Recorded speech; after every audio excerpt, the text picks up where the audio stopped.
watching video stream.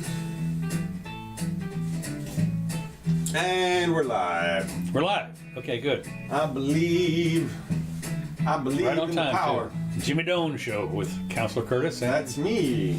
and Jimmy Doan. That's him. How are you guys doing today?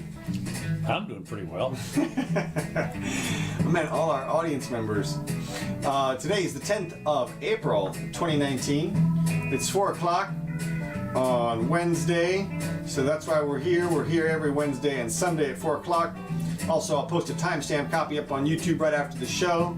We are now available on iTunes, also on Spotify now. All right. And on SoundCloud, Luminary, Libsyn, and other locations.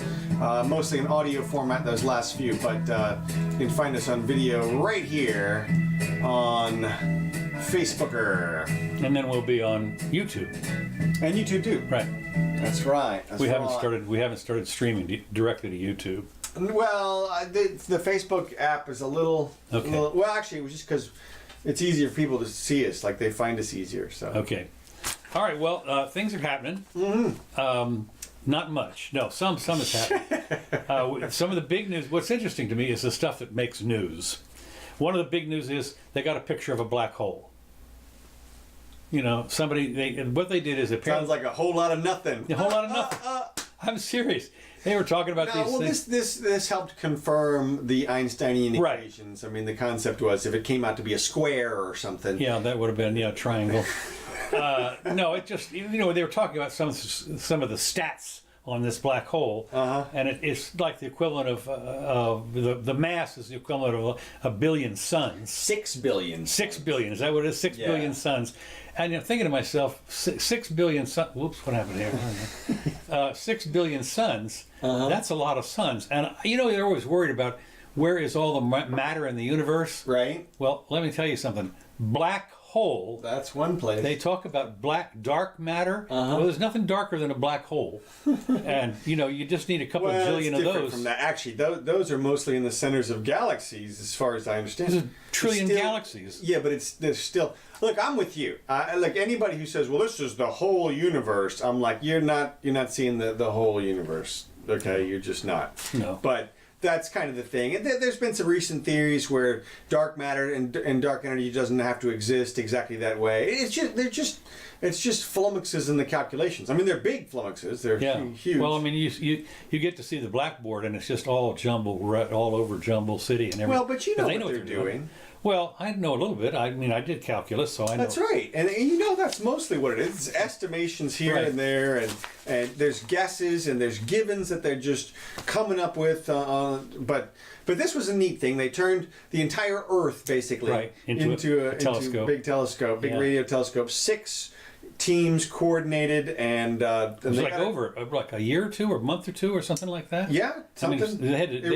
they had to put it all together, and I think it took them 2 years to put it all together. Yeah, I mean, the stuff from Antarctica they had to ship out 6 months later after the winter ended. Well, not only that, there was so much data, wasn't like they could put it over the internet. They had to actually, the multi-terabyte hard drives they had to ship. They had to use a floppy disk? No, not a floppy disk, an Apple 140K. That's right. Stack of Well, it was good stuff. It was a good week for science. There's a couple other science updates if we want to do them too. So. We might get to them. Let me just, I did want to mention one thing. Apparently Barr has decided, much to the joy and happiness of the talk show people, conservative, has decided he's thinking about maybe investigating what the FBI did wrong. He's going to investigate the FBI.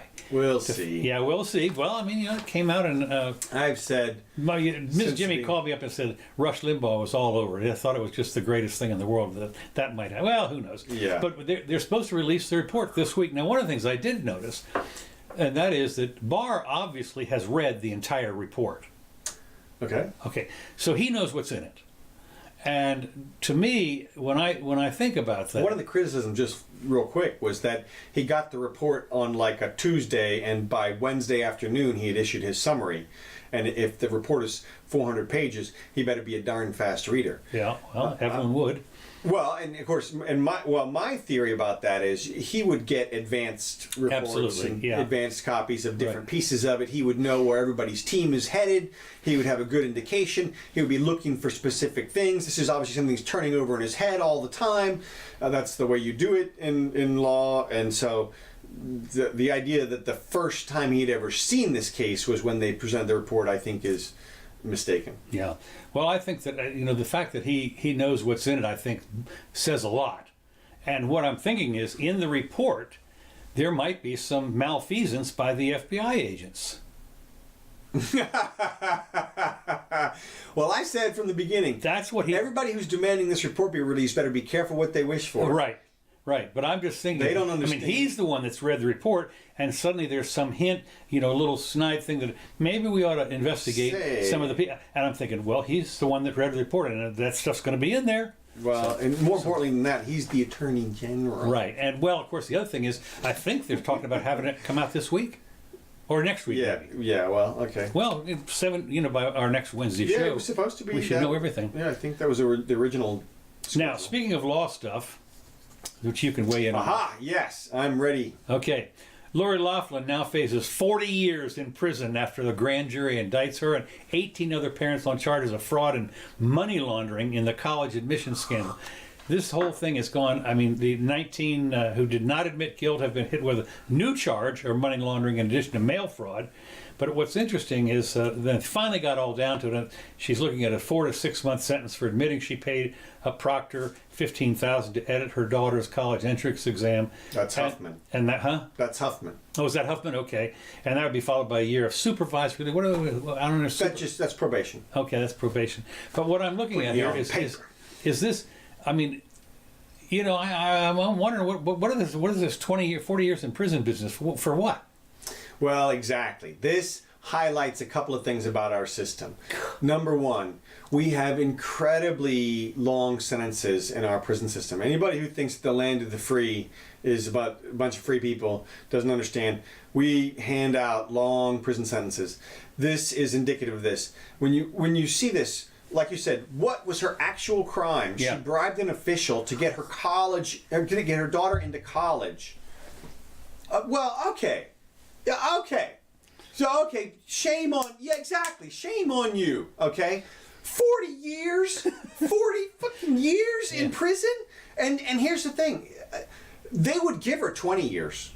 They wouldn't give her 40, okay? A mere 20. A mere 20. If she went to trial and lost, half the judges in this country would give her the maximum penalty. Wow.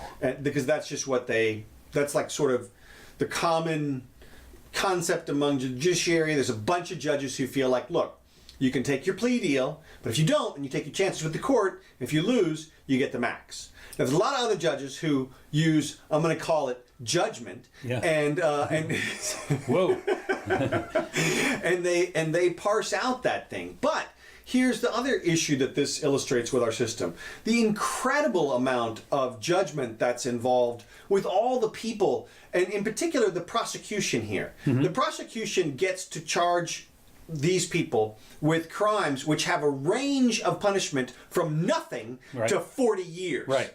Whoa! I mean, whoa! That gives them a lot of latitude, and here, and you see them using it in this situation now. Huffman and the first group who took the plea deal. Okay.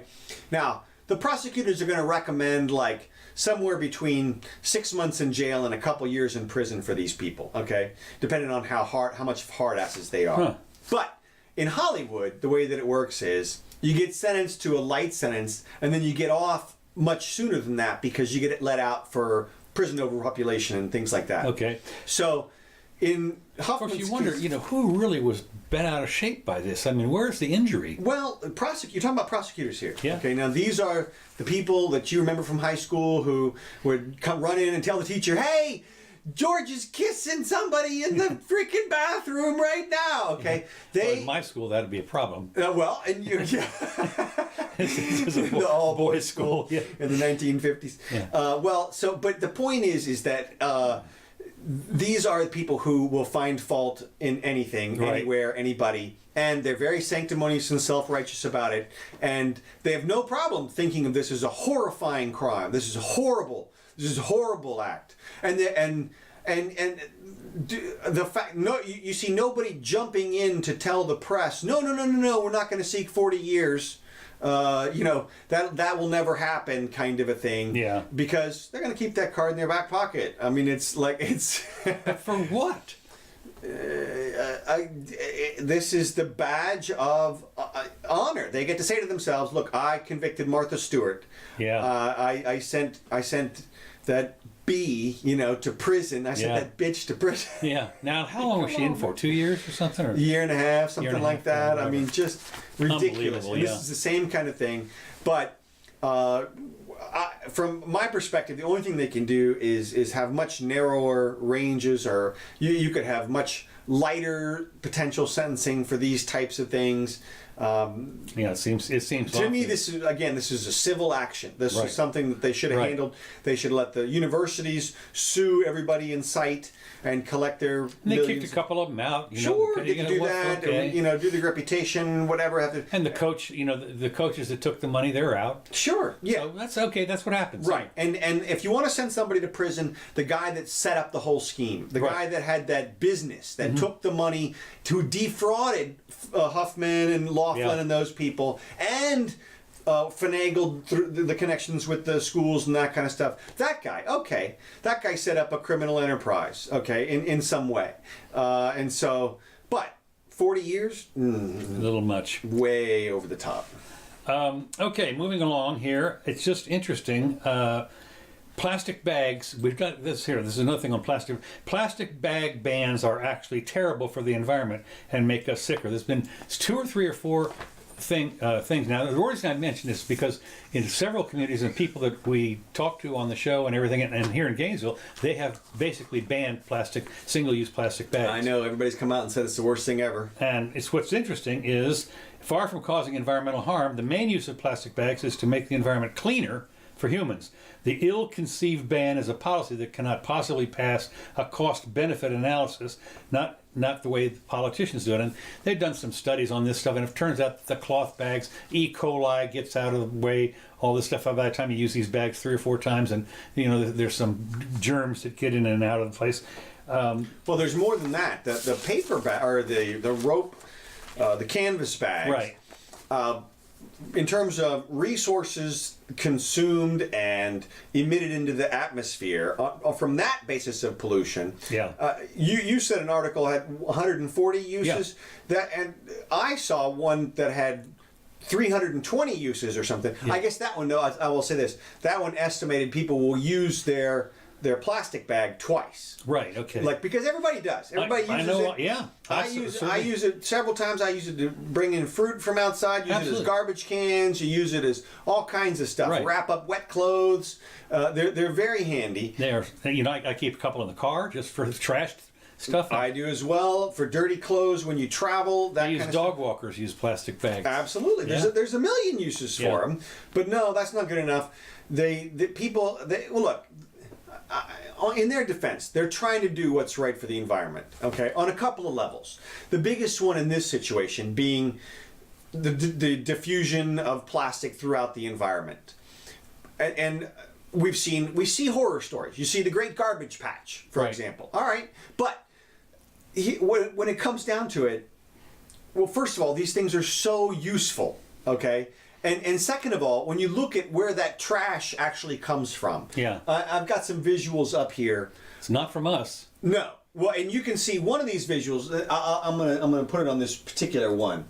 This one right here shows the contribution of plastic to the environment per metric ton by the top 20 polluting countries.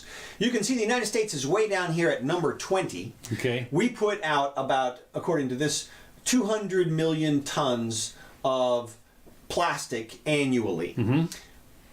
If you add up the other countries that are in front of us, it comes out to about 20 billion tons. Okay. Okay, so we are 1% Okay. of the entire Yeah.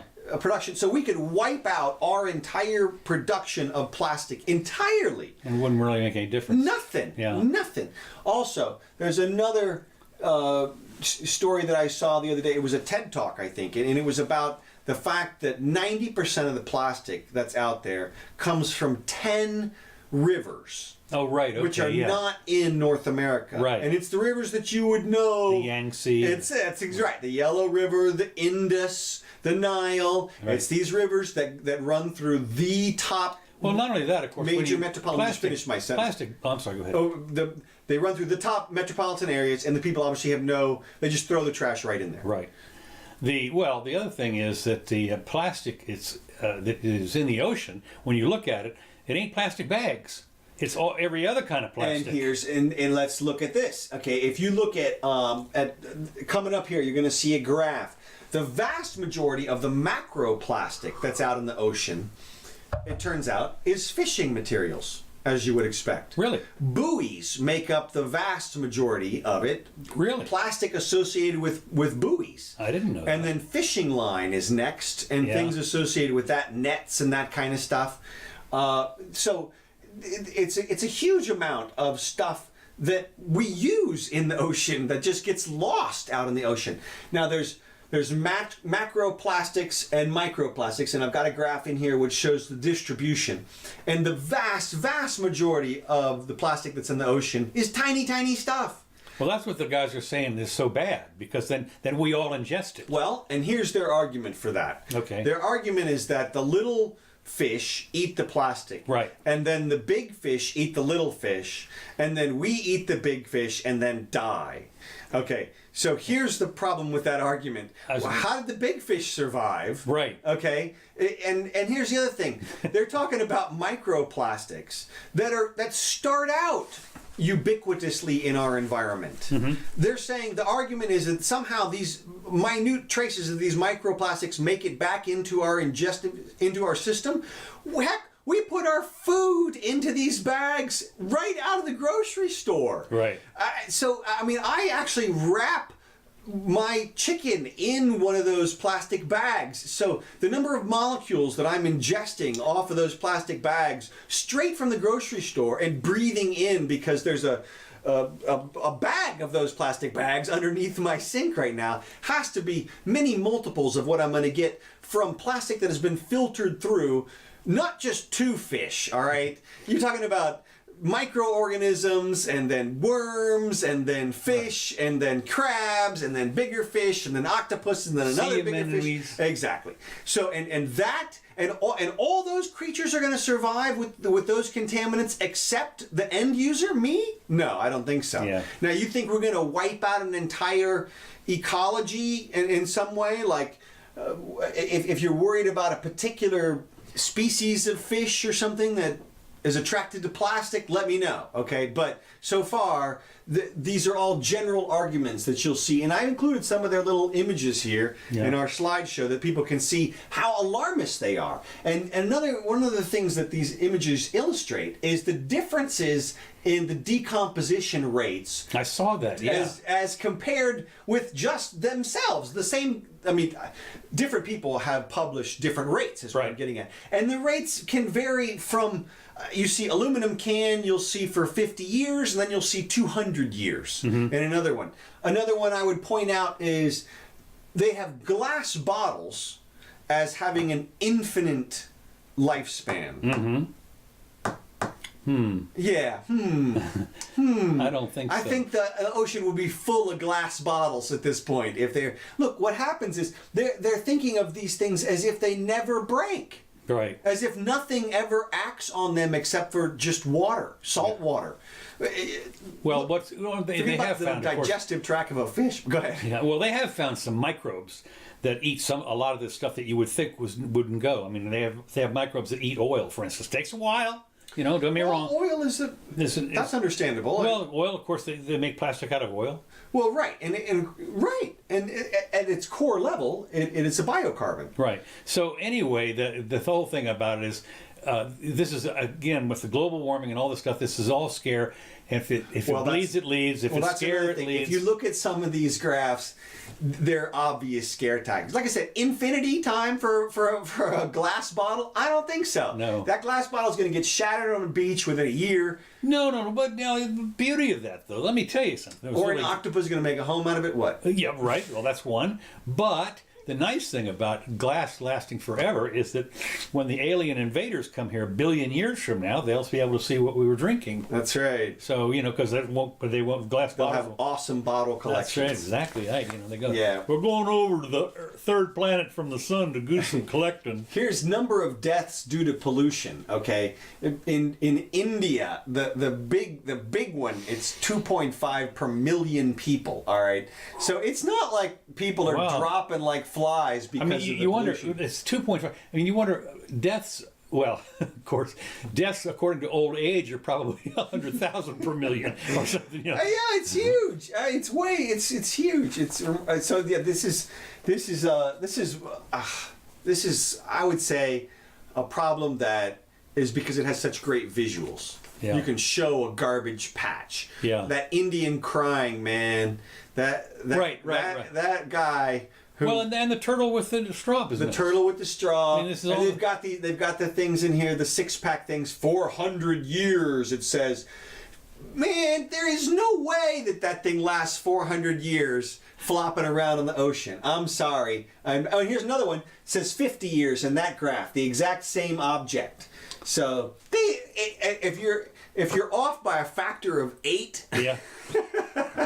I'm not sure your estimates are going to hold up under scientific scrutiny. Well, they did have another. I saw a scare picture. I was going to send it over to you, but they found this bull shark in the shallows that was in a car seat and had cut an indentation. Shark was fine. They cut the guy dragged it in on the shark was about 6 or 7 feet long and dragged it out, cut the thing off, 200-300 pounds, whatever, and it went back. But you could see the carve, in his back.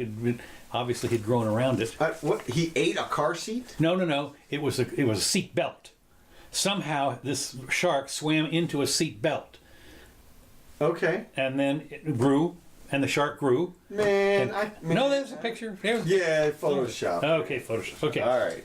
Okay, now, last month, this is kind of interesting. There's another legal thing. Okay. And I'm not sure, I have a couple of interesting things about this. Last month, the Florida Senate affirmed the right of self-reliant people statewide to grow vegetable gardens in their front yards. Now, there we go. And what's interesting is there's some details from the bill about the 40-member Senate here in Florida voted 35-5 to say that it's okay to grow veggies in your front yard, superseding local ordinances. Okay. Now, I'm not sure how they get away with that in a way, because this is sometimes when you let the bigger government take over, some things kind of happen. But they did say one thing, and that is if there were you couldn't pass a law that said you can't grow edibles, but you could pass a law that had to do with fertilizer or watering or something like that might sort of preclude your growing vegetables in your front yard. So the local governments, however, can still adopt local ordinance or regulation that doesn't specifically target vegetable gardens. And that'd be like. Well, this is loosened up. We've been reporting on this for a little while. Yeah. Because there was a couple in Orlando who got in trouble a few years back, right. About 6 or 7 years ago, and we went to court. It then. Yeah, and they lost it. Right. Well, that's what they said. But there's been a rebound in this movement, and there's a group now which you can call in Orlando Edible Landscapes if you want to get your lawn made into a garden. Cool. And what they'll do is they'll come by and see there's a little my front lawn. Yeah, it's a little front lawn cornfield. They'll come by and they will plant your yard. I'm pretty sure they'll do all the planting, cultivating, maintenance, and everything, and they take a portion of your produce, 90%. No, I'm just kidding. I think it's 50%. Okay. But still, just the concept. I'm very pleased that our city leaders have warmed to the visual impact of these gardens, which I guess is what their objection was all along. Something Well, about this guy you said- can grow flowers, but we don't want any of those leafy vegetables. Right. Those ugly old leafy vegetables out in your front yard. We can have a flower, but none of this tall corn. Yeah, well. Okay. So, anyways, the guys that sued. This is in How long is it going to be till somebody has a pot field in their front yard? I'll tell you. I'm not sure I'd put. Well, it as soon as they make it legal, is what I mean. You know. These people were indignant to the fact that vegetables were deemed more offensive than boats, RVs, jet skis, statues, fountains, gnomes, and pink flamingos. So they took their case to the Florida Supreme Court. This is last year, right? And the court said no. Miami Shores, you certainly can go ahead and prohibit the vegetable garden. Yeah, and Miami it's all about conformity. And, you know, this guy was saying Miami Shores wants to be mini Coral Gables, and what's the definition of edible? You know, hell, almost everything in my yard. Hell, the squirrels are out there eating everything. So, well, I don't know. So whatever their objections have been, I think they're falling by the wayside. Well, this is one that these people had their garden out there for 17 years, and they didn't face jail That's time. it? Yeah, that was it. 17 years. Yeah, that's all. And so they came by, passed an ordinance, and they paid. And think of all the suffering that happened during that period. Right. Well, the People thing had to drive by and see that for 17 years. Yeah. Oh, well, I'll tell you. But they said they didn't face any jail time, but it was $50 a day fine if you didn't tear it up. So they tore it up.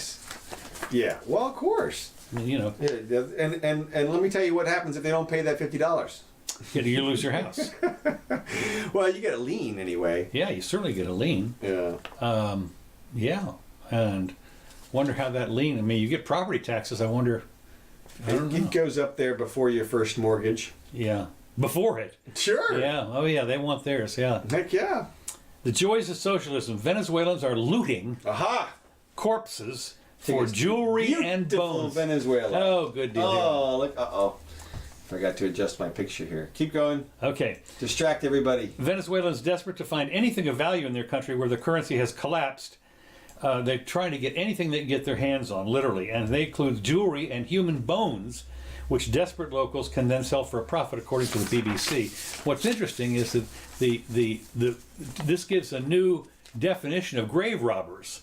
I mean, of course, you know they've been grave robbers since pharaohs. Right. So that's for the jewelry and the gold and everything. But this apparently what's happened is that some of the Venezuelans are out there protecting. You know, they stand out there, they go out there and stand by their mama's grave or something like that in order to keep people from digging it up. They said right now, this one guy whose wife is buried in the cemetery says, I come here every week or every 2 weeks. I keep watch. I worry I'll arrive one day and she'll be gone. When I buried her, you could just walk here. But now, in order to reach her grave, you have to dance around, you know, all the holes in the thing. And I thought that this is, this is what you call bad news. And well, as far as the Venezuelans are concerned, look, it's hideous. It's awful. We're waiting for the bounce.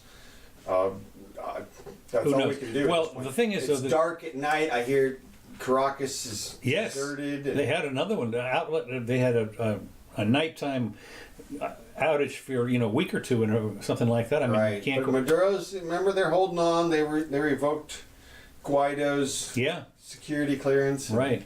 It's civil war, man.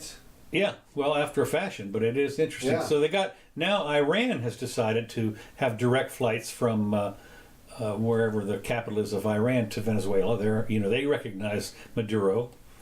And of course our guy comes out and says, well, there's no commercial reason for Iran to have flights. There's none of your goddamn business. If they're going to burn up all the fuel to go to Venezuela, to Caracas from Iran. It's a little bit of our business. Why? Well, if it has something strategic going on, if there's no commercial value, then that means there's that's what he says. Value. Well, right, but the quote, no commercial value. Well, of course. But look, the implication is that there's some kind of military value. Right, but this is their private airline. This is not the military airline. Well, then the guy's lying about no commercial value, right? Which I think he is. Yeah, I'm sure he is. What are they going to do?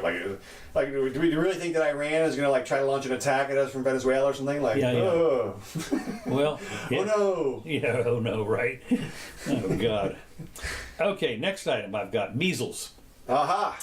As measles outbreak continues to grow, doctors urge vaccination. And this is what I find interesting. With 465 confirmed cases in the United States. Okay. Okay, this is out of That's 320 million. Yeah, exactly. That's it.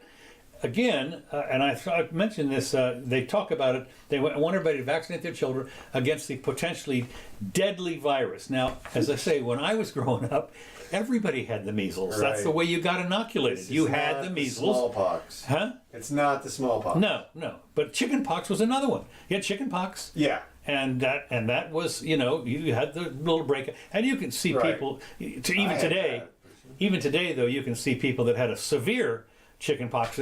Their faces will be pockmarked. Yeah. But no more. You don't die. Mm-hmm. You have itches for a couple of days, a week or more, something like that.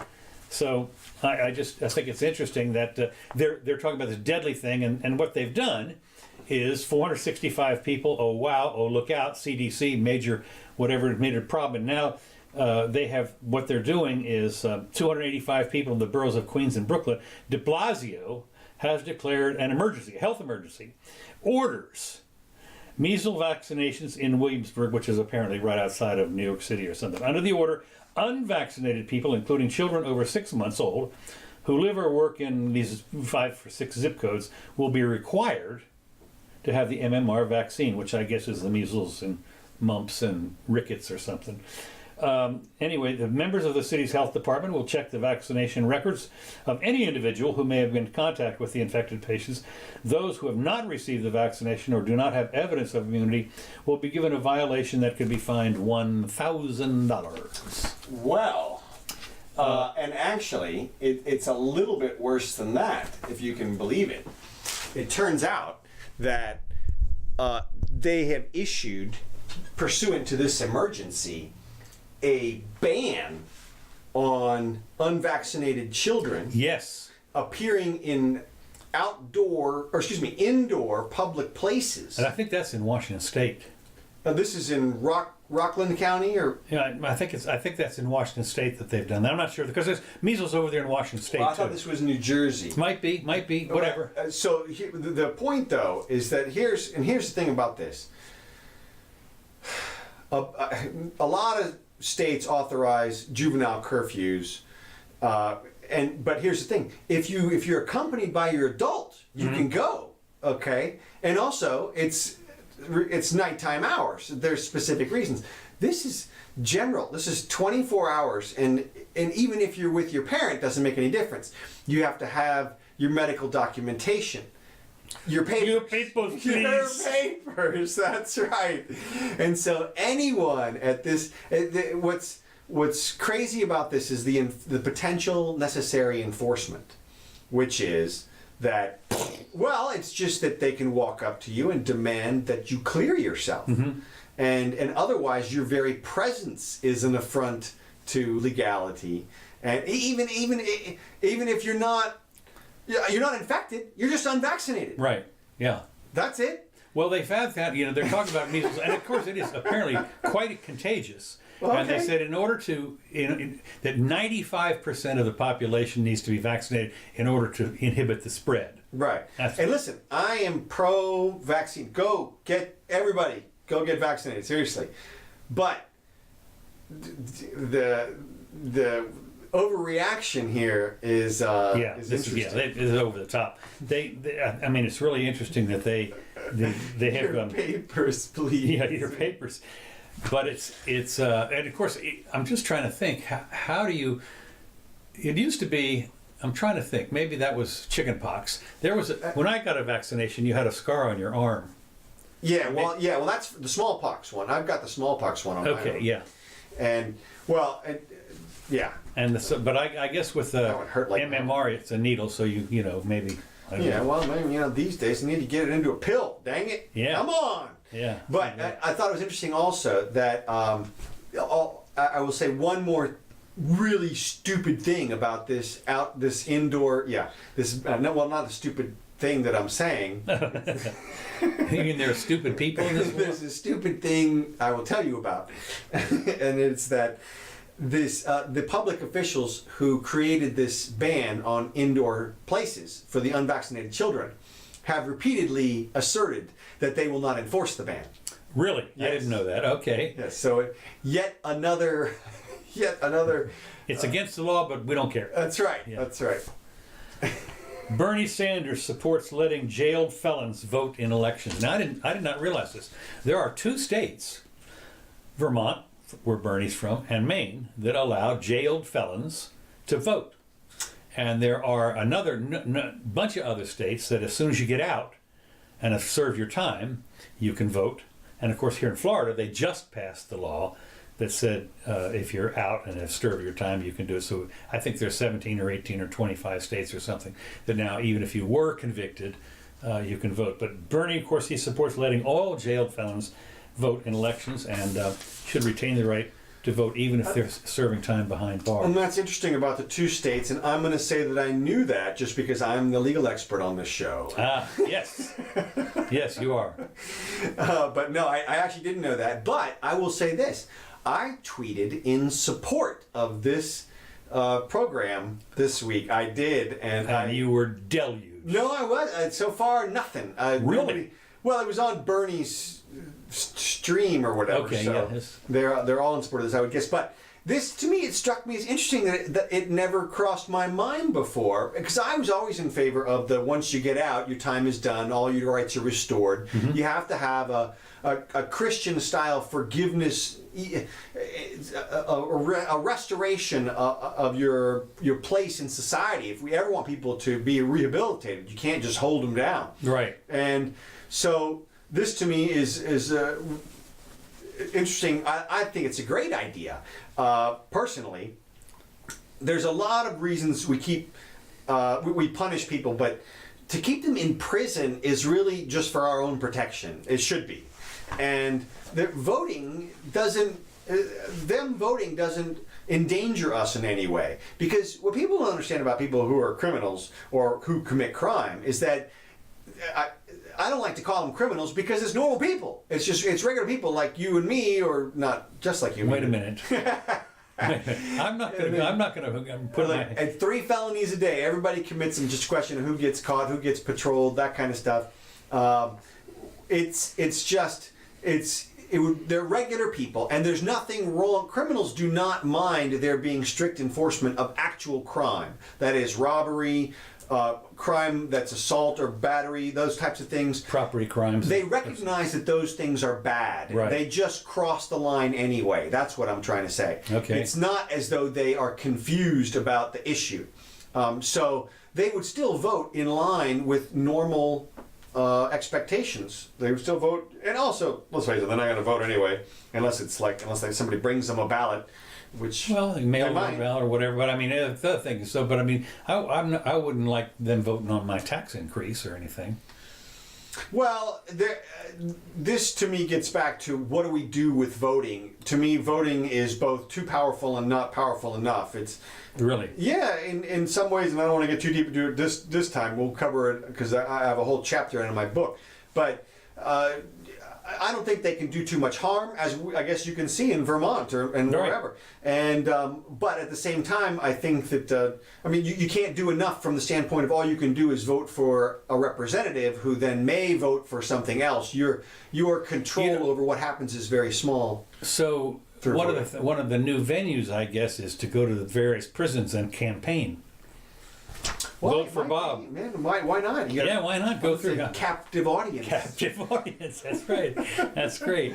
Okay, the United States has designated Iran's Revolutionary Guards as a terrorist organization, which I think is really rich, because of course, what happened? This was in response to the guy over there, whatever it is, the head honcho in Iran, declaring some part of the United States, the CENTCOM or whatever it is, as a terrorist organization. The Central, whatever it is, Asia, the soldiers that are over there. He declared them a terrorist organization.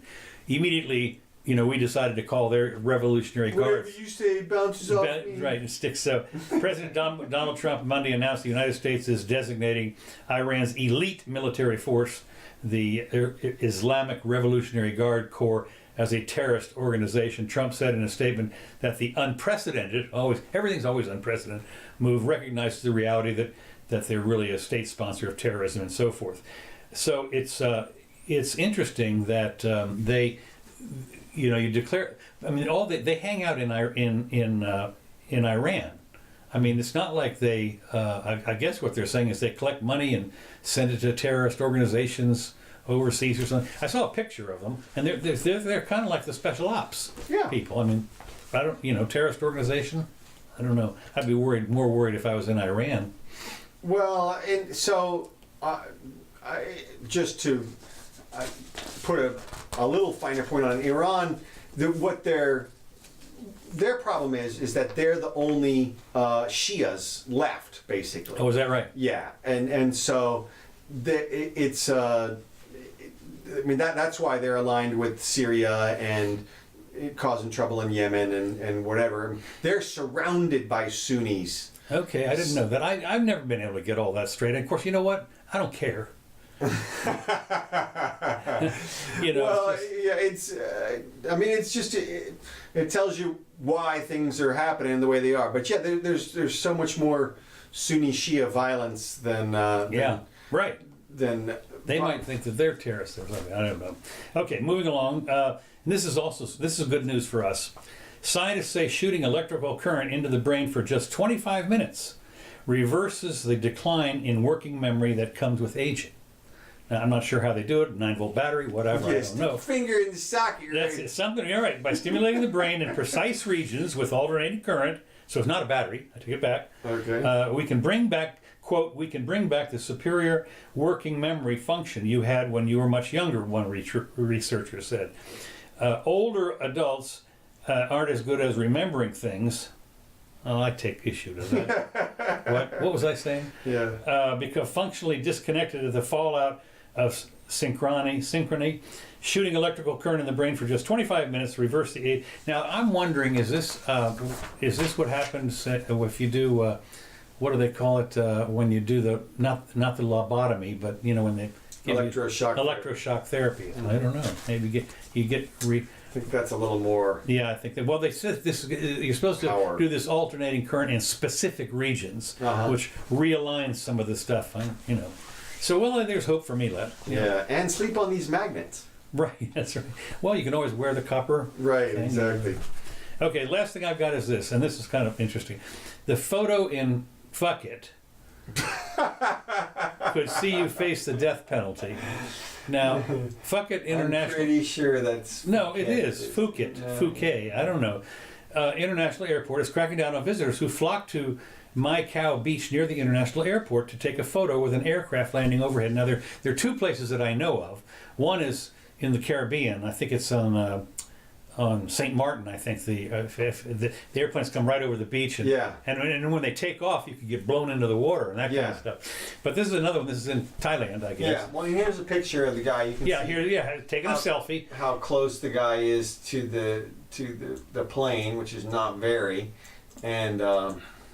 But apparently this is a big deal. He's right here on the beach. This is a big deal for, this is one of the things. So now they've decided that the taking selfies can distract pilots trying to land and have threatened the death penalty against those. Do you think that's distracting? Yeah, it would be for me.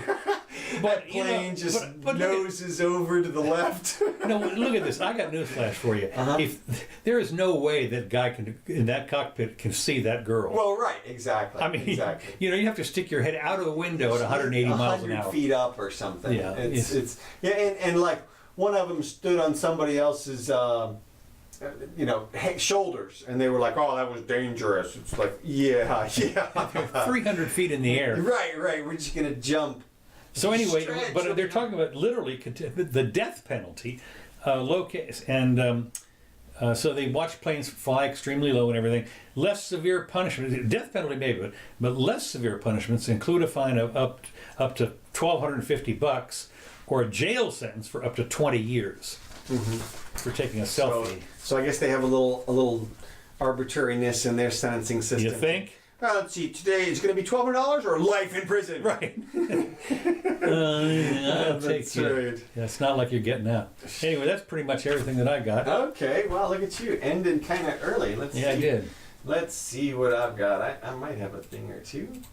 Buttigieg. Yeah, he's.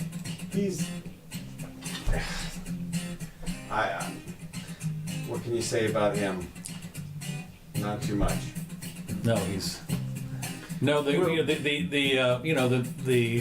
going to be interesting to see how many of these guys are trying desperately to get some of the oxygen, and of course, Trump keeps sucking it out by doing all this crazy things, one way or the other. And He got some of it this week. did he? But we'll see if he can maintain up. Apparently, the air is going out of Beto's bubble a little bit. Yeah. We'll see. It's still we're moving real fast. One of the things we're waiting for, of course, is Biden to make an announcement. Yeah, is he going to come in? Well, remember now he's getting torn up with the I whole know Biden he is, but issue. there's people that are saying no. This is these fairly important people are saying no, don't. This is not a thing. Yeah, well, I'm with them, but still. All right, let's see. You covered most of these things. One thing I will say, there was a Medicare fraud ring busted, and the loss to Medicare was computed at $1.2 billion.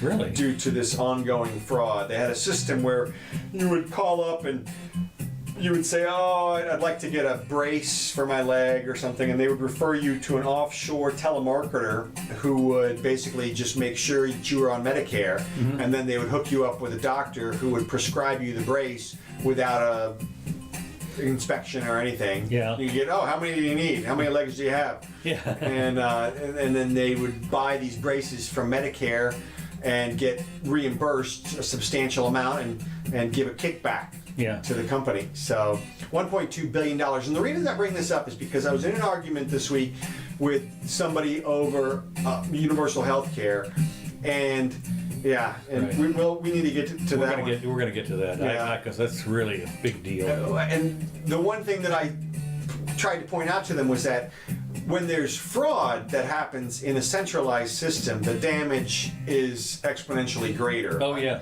because it's a centralized system. All the money's there. It's so. I can tell you from personal experience. I was down in, I think it was in Guatemala 10 years ago or something. I was there for about a month. I got there on a Saturday, and on that Monday, the medical cards for prescription drugs were no longer valid because they had completely run out. The outfit that was running it ran out of money, and there were no more drugs. I mean, literally, you went on Monday morning to get your prescription filled, and they said, no mas. No mas. And I thought, this was, everybody had a card, everybody's entitled to it, but there was none. And that's what happens when it, completely breaks down. It's, Well, interesting. Okay, a little science update. We talked about the black hole. Watch for borophene, new miracle substance.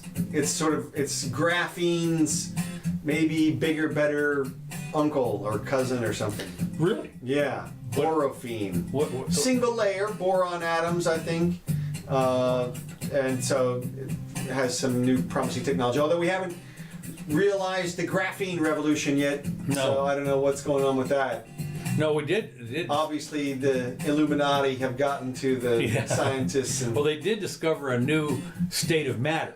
yes, that was my final thing. Okay, there's apparently, if you put it under 60 jillion tons of pressure and whatever else it is, it sublimates into some kind of... It's a slushy. It's like almost ice and almost water too, but it's just a slushy. I don't know. Although, I mean, I guess it might help in some certain circumstances. Well, this is one of those things that it's not like what you call a natural state. No, exactly. No, that's a little bit of 20,000 atmospheres or something. Yep. So, all right. Well, hey, A little early today. This is good. look at that. Hard to believe. All right. Well, hey, thanks for joining us, Buddy and Gene, Uncle John. Hope you guys had a good time. This is Kevin McLeod. This is Happy Game Show. And earlier, heard Whiskey on the Mississippi and Cold Funk. So, also, this show brought to you by Free Public, The Demise of Military Governments and the Rise of Volunteerism, a book by Curtis Elmore. All right. We still didn't get to my Mars thing. No, we sure didn't. And, no, let's see, there you go. Yeah, this is my NASA hat, so. That's right. What are your orders? What are your orders? Oh, we also didn't get to the lip reading thing. We're going to do that pretty soon. Oh, well. Well, thanks for joining us, everybody. We'll be back on Sunday. And please feel free to share, spread it around. Give us a like someplace or another, you know. No, we got some more views. This is good. We're cruising on up there. Yeah. All right. See you soon.